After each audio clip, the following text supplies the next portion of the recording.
Hey everyone, welcome to episode 242 of the All Dolphins podcast on this Monday, March 11th, 2025. 2024. Quick birthday shout out to good friend Hondo Carpenter. Hondo, guest on Behind Enemy Lines, covers the Raiders for one fun. of the more entertaining behind enemy lines that we had. Hondo had jokes for us. Yes, he does. So happy birthday, Hondo. If you happen to watch this, we are here going to talk about free agency, contracts, restructures. I guess the big news we should start with is Terron Armstead. As expected, as I know, as you said all along, was going to play in 2024. As I suggested, it wasn't going to be with the same contract he had, which is kind of both maybe had been obvious. I mean, his cap number was going to be 20.8, I think it was. It's going to be a restructured contract. I would expect the cap figure to get chopped off, probably maybe close to in half.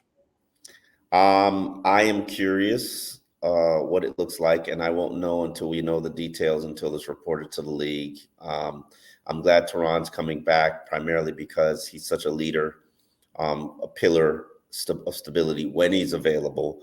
I think more importantly, this isn't, if Terron had decided to move on or the Dolphins had decided to move on from them, that would have been a huge, massive, gaping hole that they had to fill.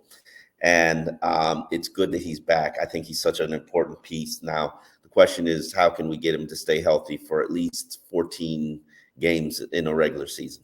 I have the answer. Well, you do. The law of averages. Here's the thing. When we asking this about Tua at this time last year, will he ever play a full season? Well, guess what? Lo and behold, he played a full season. So maybe Terron's turn will arrive in 2024. Odds probably not great considering he's getting older and he's in 30s, whereas Tua was 25. But maybe at some point, maybe the run of fluke injuries will stop. Yeah. I thought that he probably played all of last season, maybe at 70%. And I could really tell you, maybe there was one. I know there was one bad game. I forget which one it was. He actually, when I pointed out that Yes. it was shocking how bad it was and stunned my brain. He acknowledged that it was a bad performance, and maybe he had another mediocre performance, but man, considering he did it for 2 seasons here where rehab, rest, take it to game day and do my thing. And his thing is not like for the faint of heart, because your blind side is, well, it's not to his blind side, but your left tackle spot going against the best player in the NFL. You didn't wake up one day and say, oh my God, that pass rusher is killing Terron. It don't happen. That don't happen. Yeah, he got beat on a play here or there. And Dolphin fans need to understand this. We have seen Terron Armstead at 100% in his 2 seasons with the Dolphins for what? 3 games, maybe 4 games, maybe. I don't even know if that. I don't Dude's know. always had something. Even last year, it started in training camp with in the preseason with the joint practices against Houston. The year before, he was coming back from off-season knee surgery.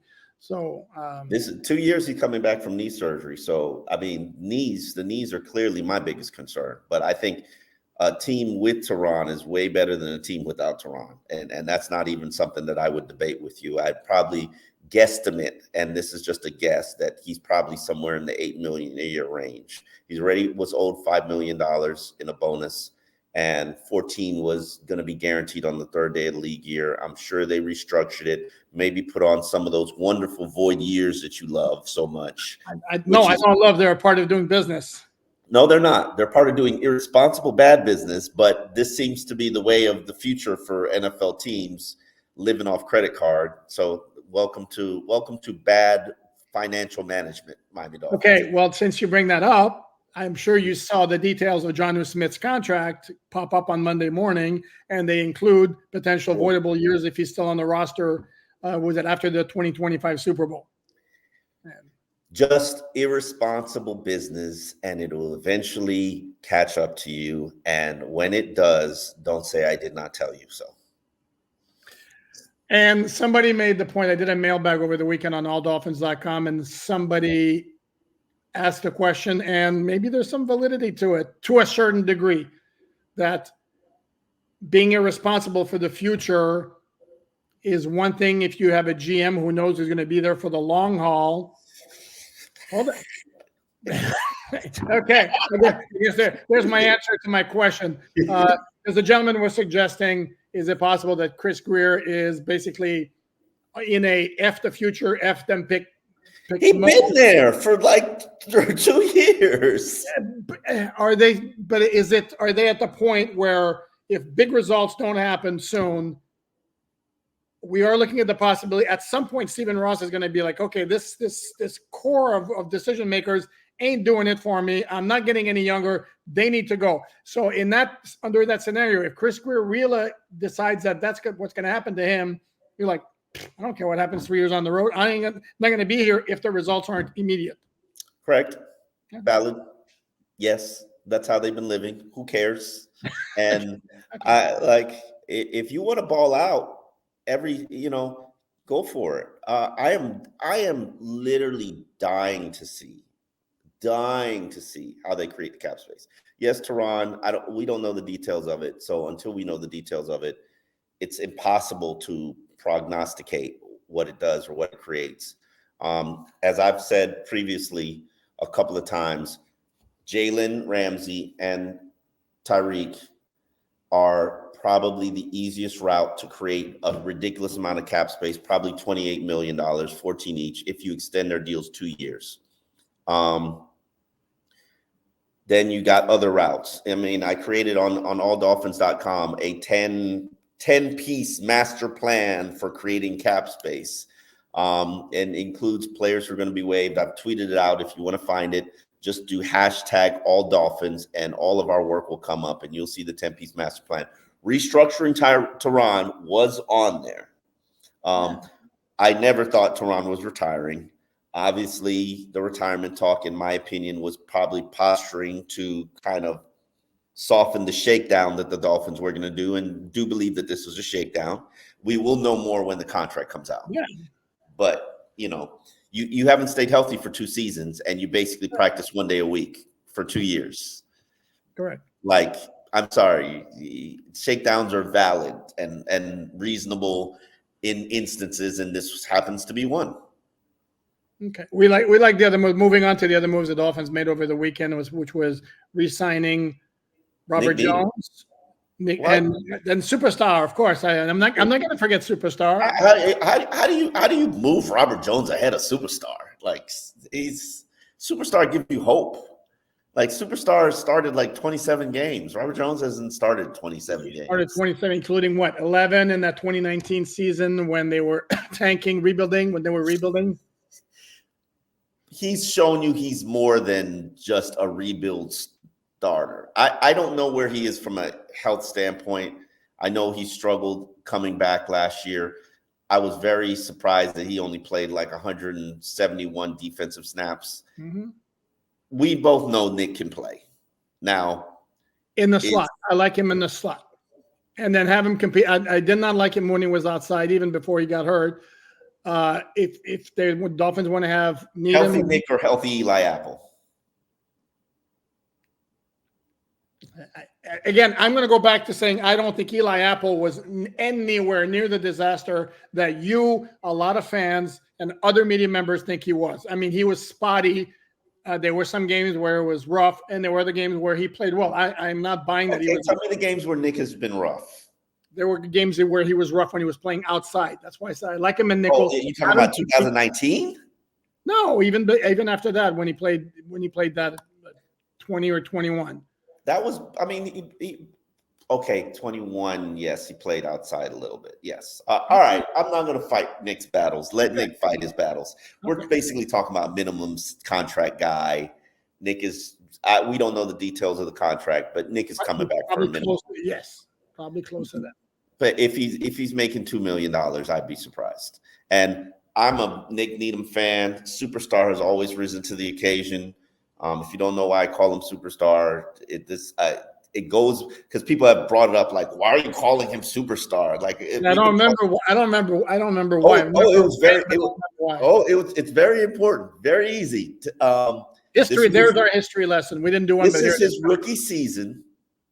He wins the Indianapolis Colts game with an interception, with a game-sealing interception. The next couple of days in a press conference, it was a presser with Brian Flores, and we're trying to just write a nice little fluff piece on Nick Needham. Here's this undrafted guy who's become a Dolphins starter for you. He's playing better than your draft picks, which happened to be Christian Wilkins at that time. And Flores is like, you guys are trying to make him a superstar. And for, like, just say nice things about the rookie. Don't be dismissive about a guy who just won you a game and sealed a victory. So from that point, I have referred to him as superstar just because his head coach was taking a dump on a undrafted rookie who wins an NFL game. But Parcells did the same thing in training camp. There was a guy who had a really good preseason game at DB. Maybe Nate Ness, maybe. I'm not sure if it was him, but a player along those lines. Somebody who played, was in the NFL for a bit, but never became a household name. And basically, like, you guys want him to put him in the Hall of Fame already or something, and then completely dissed him just like Brian Flores did. Yeah, it's all those abusive coaches. They all of them are. You give a guy a little bit of praise, and they want to chop his knees off. Okay. Listen. But I may go back to my original point. To me, I like the Needham re-signing for depth purposes in the secondary, and also have him compete with Kader Kohu for the nickel job. Dolphins still, to me, need an outside cornerback to go opposite Jalen Ramsey. Ideally, it's Cam Smith. The light comes on. He's freed because Vic Fangio, who hated him, is not there anymore. He grows up, matures, puts in the work to become a pro. Yeah. Because you and I both saw times last year in the summer was like, yeah, there's something there. There's something there. Something there. I don't know anything about the maturity stuff, and I'm looking forward to. I got to find where he's training down here. If he's, I'm like, I haven't done the rounds yet of going out to see where guys are training or watching them train, but I got to find where he's training to sit down and figure out, what's up with this maturity stuff. And apparently, according to Tony Pauline, which was episode last 240 last week, and you should watch it if you haven't. It's a tremendous draft recap, giving you a draft primer heading into free agency, just so you have a understanding and awareness where every position is from a depth standpoint and how it can impact the Dolphins' decision-making in free agency. You always got to know these things, because if the draft is thin at defensive tackle, then you're about to lose Christian Wilkins, you better go get somebody in free agency. And draft is deep at tackle, but it's thin on interior line. Maybe you make a tackle an interior lineman. Who are those top candidates? Tony Pauline gives you all of that information. You could find it on All Dolphins podcast, episode 240.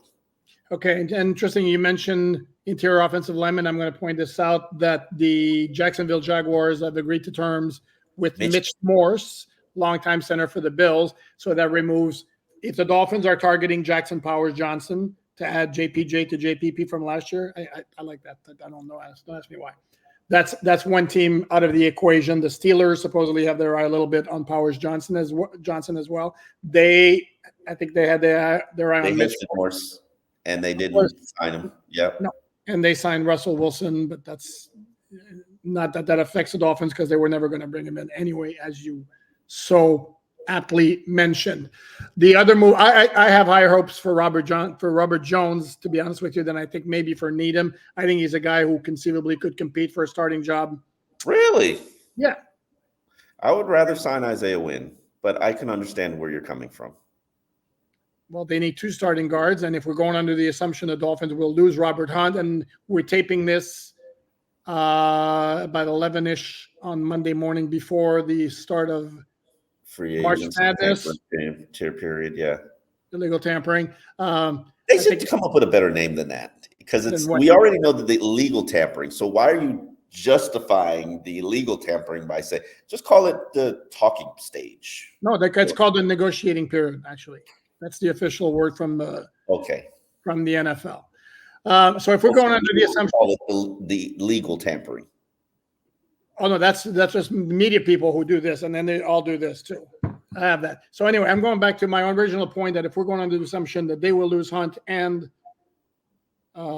no, that if they lose Hunt, they still need 2 starting guards, and hopefully they resign Isaiah Wynn, and Robert Jones could be. It depends on what happens at center, because I think Liam Eichenberg's either a right guard or he's a center and a starter. So I don't know. I remember talking to Liam Eichenberg last season because, I was obsessed with Liam Eichenberg, the Eichenberg Express. And Liam basically said, before Connor Williams went down, right guard is my natural position. This is where I feel the most comfortable. This is my home. This is probably going to be my future. And I knew when he said that, that was because the expectation was that Robert Jones is gone, flying the coop. And understand, I am so in support of Robert Jones leaving. And not because I don't like Robert Jones. No, more because Robert Hunt. More because I really care about Robert Hunt. And if you understand, for the last 4 years, Robert Hunt has made $6 million total. I mean, he was a 2nd round pick. I mean, I know, but understand. Are we supposed to do this for him? I mean, oh wow, it's like that. You want to disrespect the man like that? No, I'm all for him getting his cash too. But you're like, I want him to leave. How about I would like for him personally to get the best deal he can possibly get. Yes, which means he's gonna leave. Okay, but it'd be better if he got it from the Dolphins. And again, if it's close to a team that doesn't play in a state without a state income tax, and those states are Texas, Nevada, Washington, Tennessee. So, and there are like 8 teams involved. Florida, correct. There are 8 teams involved. So unless he goes to one of those 8 teams, chances are he could get less from the Dolphins, and it would still be equivalent to what he's going to get if he signs with, because the teams you have heard or San Francisco and Chicago are 2 teams that he's been linked to. Principality, my man. Like you had me, you know me, and you want to underpay me less than market value. Principalities, my man. It's not to quote the Godfather. It's not personal, Tom. It's strictly business. Put a price on Robert Hunt. What you paying him? Put a price. Don't know. 11 mil a year in average. 11 mil. So you're giving him 33 million guaranteed. I have to look at my calculations. Okay. Maybe Robert Hunt signs a smaller deal, so probably 22 million guaranteed. You're comfortable giving Robert Hunt 20 years? Yes. For how many years though? 4. So we'll do really reasonable. 44, 4 for 44. That's a reasonable bar. I think that's a reasonable offer. Okay, all right. He may get more. He may get more than that in the open market. Oh, he'll get more than that. I think he's a top 30 free agent in the market, and sure. I mean, the guys are going to get overpaid in the market. Laken Tomlinson is an offensive guard. He played with the 49ers. I believe he got cut by the Jets. You know why? Why? He worked with the Jets. Yeah, but and he was a high profile free agent signing. Mm-hmm. And he might be a great replacement for Rob. And he might be competition for Rob. He might go back to the 49ers. I don't know why everybody thinks that the 49ers are a great spot. I'm sorry. I don't view them as a great spot for Rob. But I want him to go wherever he's going to get the money and be able to secure his financial future. Love Rob. Think he's great. Would the 49ers not be a good spot? I mean, it's scheme familiarity. Yeah, the 49ers, in my opinion, aren't a good spot because they don't put dollar value on a right guard. Also, on top of that, they're so good at drafting. Why would they need to overpay a right guard? Think about it. Think about the teams that actually do draft well. No, I understand that, but they're also a team that's in the Super Bowl window right now. So you did that draft well, not draft well. Why do we want to have to wait, let's say 2-3 years for a guy to reach his peak? And they are $300,000, or actually $3.7 million over the cap right now. Do you think I'm paying $11 million for a guard as a finishing piece that might not include the Eric Armstead move, which will. Oh, so are they releasing Armstead? Yes, that's the word. That's a nice player right there. And I would think me thinks if I'm going to predict, he's going to wind up in Houston. I think that because the Texans have been mentioned. Everybody can't wind up in Houston. Everybody is No, trying to but go to that's Houston. why they're not going to sign. They're going to prefer Armstead over Christian Wilkins because D'Amico Ryans has a history with Eric Armstead. Very good point. Excellent point made by you. That's going to be interesting. But Mike McDaniel has history with Armstead.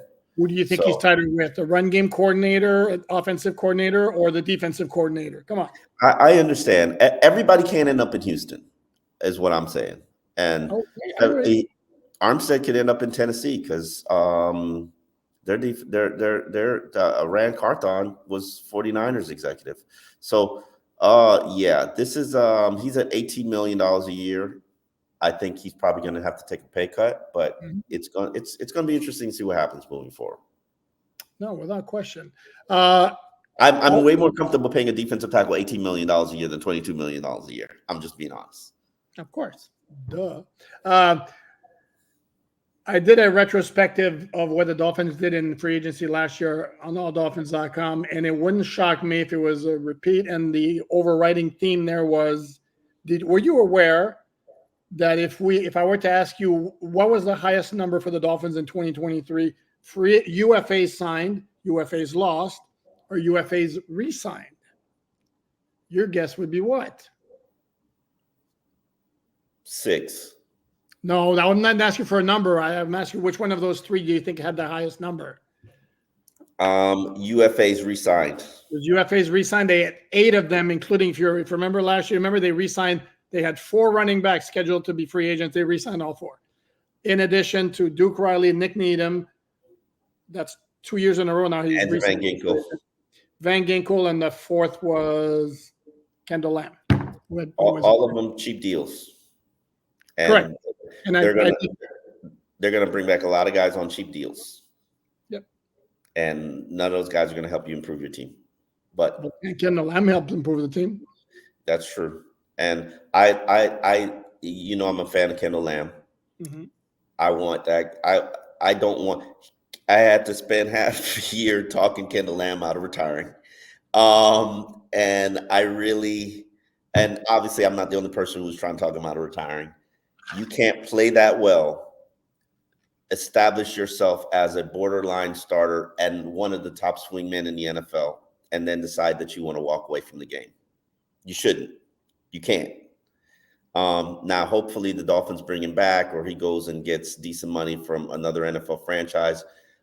His heart's still in it. It's just he was a little distracted because he had illness in his family, and family was such a priority for him and important. And I hope those things are in the past, and he has the opportunity to maximize on having his best NFL season. But he doesn't play the game for money, so and he says he's got plenty of money. But I hope he continues to play. I'm really a huge Kendall Lamb fan, and I hope he's back. No, it's same here. He's a very valuable piece of the offensive line, especially when you have a starting left tackle who has the injury history that. Yeah, he was part of my 10-piece plan of how to rebuild this Dolphins team, or build a Dolphins team in my image. You can find it on alldolphins.com. It's about, and I would sign Isaiah Wynn. I would re-sign Isaiah Wynn. I would re-sign Kendall Lamb. I would re-sign Nick Needham. That's what the things that I said. Robert Hunt, I was I'm okay. I mean, Robert Jones. Robert Hunt, I am very comfortable with Robert Hunt graduating from the program. And it's not because I don't love him or respect him or think he's a great player. I'm just not paying Robert Hunt $11 to $12 million a season. You have so many other needs and so many other positions to address, and offensive line is a very important position. But at some point, you got to get younger and cheaper on your offensive line. Everybody on the offensive line can't be making $8 million a year. It just don't work like that. Fair. Yeah. Obviously, when I'm throwing out my when you pin me against the wall and tell me, do you sign him? What do you offer him? Obviously, it's in conjunction with everything else. Obviously, I saw your piece, and then I know your big centerpiece is Derrick Henry signing here. Not happening. Just like, I know it's not happening. Doesn't mean it shouldn't happen. And when the Baltimore Ravens get Derrick Henry and smush you in the face, because you can't even be in their league from a physical standpoint. Don't say I didn't warn you. That would be just more of the same. I mean, sorry for saying that. Chris Jones also re-signing with the Chiefs. I guess like somebody wearing an Expos hat said he wasn't going anywhere. Nothing. That was not going to happen. Yeah, because the Chiefs gave him the biggest contract in defensive tackle. I don't think it's the biggest contract defensive tackle history, but it's the most guaranteed money I've ever seen in defensive tackle. Yeah, but again, regardless, you're talking about their most important player on defense for a team that's going for a three-peat. He wasn't. They weren't going to let him go. He wasn't going to move. So that was just a matter. Now it creates all kind of cap ramifications for the rest of the Chiefs roster and what they can do in terms of building that team back. So maybe you know how they're going to build a team back. The scuttlebutt is they're going to sign Terron Smith to replace Donovan Smith at left tackle. How's that for an upgrade? Because of course they re-signed Drew Tranquil, who was a very good free agent pickup at linebacker last year. Now, if they lose their two other linebackers, Nick Bolton, Willie Gay, wind up leaving, then that hurts them. And if they have to trade LeJarris Sneed, that's going to hit a little bit into their depth in the secondary. They draft well enough to be able to. Yeah. That they're unlike some teams, and I'm not going to call any names. I think they draft well enough to rebuild their roster, and they patch it with free agency, as opposed to others who build their teams with free agency. No shade one way or the other. It is what it is. Got the Rams the Super Bowl title. If you want to look at it like that. Yeah. Through trades and free agency.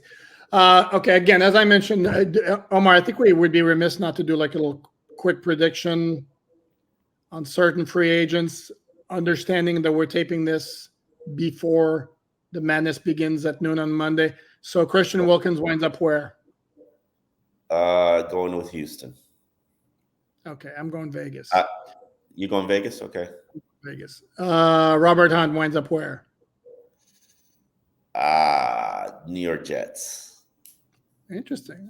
I'll go Chicago Bears. I think they have a lot of money to throw around. Andrew Van Ginkel. That's a tough one. Philadelphia. Yeah, that'd be my inclination. Although I think I could see him coming back to the Dolphins. I think. What? I think him. At what price point? Well, that's a question. I don't know what price point. I don't know what is. I'm not paying more than $8 million a year. No, correct. The $12 million annually that Mike Tenenbaum threw out, little high for me. I don't think that's real. It's a little rich. I'm not sure I'd go past 7 for Andrew Van Ginkel. Love him. Would be. Sorry, go ahead. He's a good player. Don't want to pay 12. But want you to go get 12. Congratulations if you get 12. And he's with Drew, so he's gonna maximize this market. Oh, I agree. To me, it's between Dolphins and Philly. There's got to be other bidders involved. Anyway, I know, I understand that, but I'm saying the final two destinations. I'm gonna go lean towards you over here.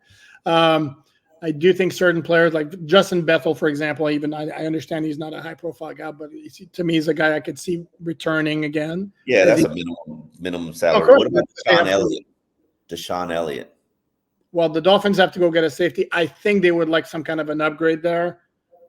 If the Dolphins decide that they can't find an upgrade at a reasonable price, they may revisit Deshaun Elliott because I don't think he's going to get signed necessarily that early. He's not a first-wave free agent, in your opinion. No, correct. And the same with, for example, Braxton Berrios.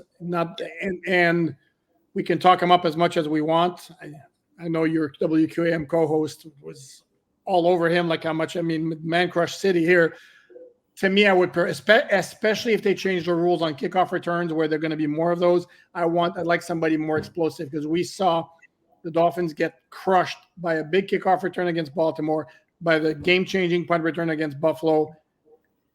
And I'm not sure you get that from Braxton Berrios. While he's a very good, dependable, consistent guy, who's got great ball security and all that, and he's going to get you the yardage that's there. I don't see it like a punt return or kickoff return for a touchdown in their future, like you got from Jakeem Grant back in the day. Hell, you can go get Jakeem Grant now. I don't think he's healthy, but you can bring him back. He can help this team. Another speed guy. Yeah. I'm scared of what his leg looked like from that, what was described like as a catastrophic injury last year in the preseason. Mm-hmm. But it'll be interesting to see what the Dolphins do in free agency. We will be here at alldolphins.com. All the work is for free, no paywall, so you don't have to sign up for any newspaper. Not that I'm disrespecting any of the newspapers, but we're for free. You know, Poupard writes 10 stories a day. I occasionally work sometimes. I pick my spots. And you can find it for free at alldolphins.com. You know where we'll be here. We'll be podcasting. We'll deliver another podcast at the end of the day, kind of wrapping up if activity happens on the first day. So we will see you later, and be safe, and tell Steve Ross thank you for spending his money.